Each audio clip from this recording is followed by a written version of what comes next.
Hi, we are now on the multiplication rules of probability. So when do we use these rules? Itong multiplication rules. Gamitin natin to if you want to find the probability of two or more events that occur in a sequence. Okay, occur in sequence. So just remember the word and. Kasi kapag tinanong ka, what's the probability of event A and event B? Okay, if you see or hear the word and, yun na yung clue mo to use multiplication. So we have actually two formulas for the multiplication rules. So the probability of A and B could either be itong formula or ito na formula. So this depends on whether the events A and B are independent or dependent. So if independent ang A and B sa each other, we simply multiply the individual probabilities. But if the probability ng event B will be affected by the fact na mangyayari ang event A, ibig sabihin dependent ang events na yon, and we say that the probability of A and B is the product ng probability of A, tapos i-multiply natin sa probability ng event B given that A already occurred. So this is different from this one, from probability ng B. This is the probability ng B given that nangyari ang A. Okay? So, paano natin malalaman kung independent or dependent ang events? Here are the formal definitions. Two events A and B are independent events if the fact that A occurs does not affect the probability of B occurring. So, kung di maapektuhan ng event A, ang probability ng event B, the independent events ang dalawang yan. But if, okay, yung outcome ng first event affects the outcome ng second event, paano maapektuhan yung probability ng second outcome ay mag-change, mag-iiba, okay? Maaapektuhan. Ibig sabihin nun, you have dependent events. And you use this formula instead of this one. So, ano ba yung mga example ng independent events? Here, drawing a card from a deck. Pipili ka ng isang card from a standard deck. May 52 cards yon.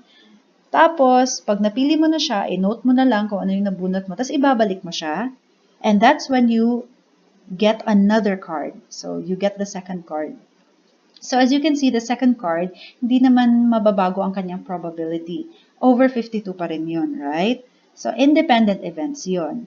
Another is, kung meron kang urn is just a container na merong mga balls, no? You select a ball, tapos siguro may iba-ibang color, minsan different yung mga colors, tapos you note kung ano yung nakuha mo, tapos ibabalik mo siya, tsaka ka pipili ng second ball, so hindi maapektuhan yung probability ng second ball doon, kasi binalik mo naman yung first ball. So usually kapag bubunot tayo, huhugot tayo ng element, pero binalik natin yun, okay?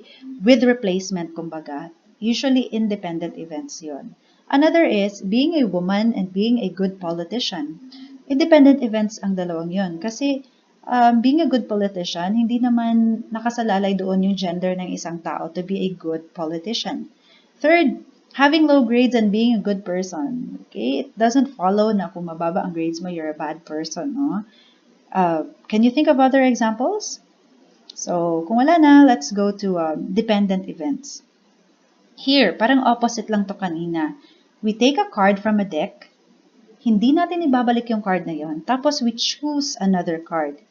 Take note that yung probability ng second card is out of 51 na lang kasi tinago mo yung first card na nabunot mo. So, ang tawag sa ganitong events ay dependent events. And it has this formula, right? If you can still remember. So, itong probability of B, given na nangyari na yung event A, ang tawag sa kanya ay isang conditional probability. And ang conditional probability is the probability that event B occurs given that event A has already happened. As you can see, kung binalik lang sana itong first card kanina, magkakaroon tayo ng independent events. So, ang probability ng second card, over 52 pa rin. Walang mag-change. But since hindi natin binalik, without replacement po ang nangyari, the second card's probability was affected. So, hindi na over 52 but over 51. Ganyan yung mga dependent events. Meron siyang conditional probability. Another example would be, you select a ball from the container, from the urn. You won't replace it. No? Hindi mo ibabalik yung nakuha mong first ball. And then you get another ball. So, the second ball there, ang probability nun will be affected kasi yung laman ng urn or yung container, kulang na ng isa. So, dependent events ang meron tayo if ganito yung scenario. Another example is being a lifeguard and getting a suntan or getting a sunburn. Okay? So, since ang trabaho ng isang lifeguard ay nandun siya lagi sa araw, right? Of course, it follows na yung pagkakakuha niya ng suntan is the probability of getting a suntan depends on his being a lifeguard. Okay? So, having high grades and getting a scholarship, of course, dependent itong pagkakuha mo ng scholarship sa high grades mo. Kung hindi mataas yung grades mo, you won't be able to get a scholarship.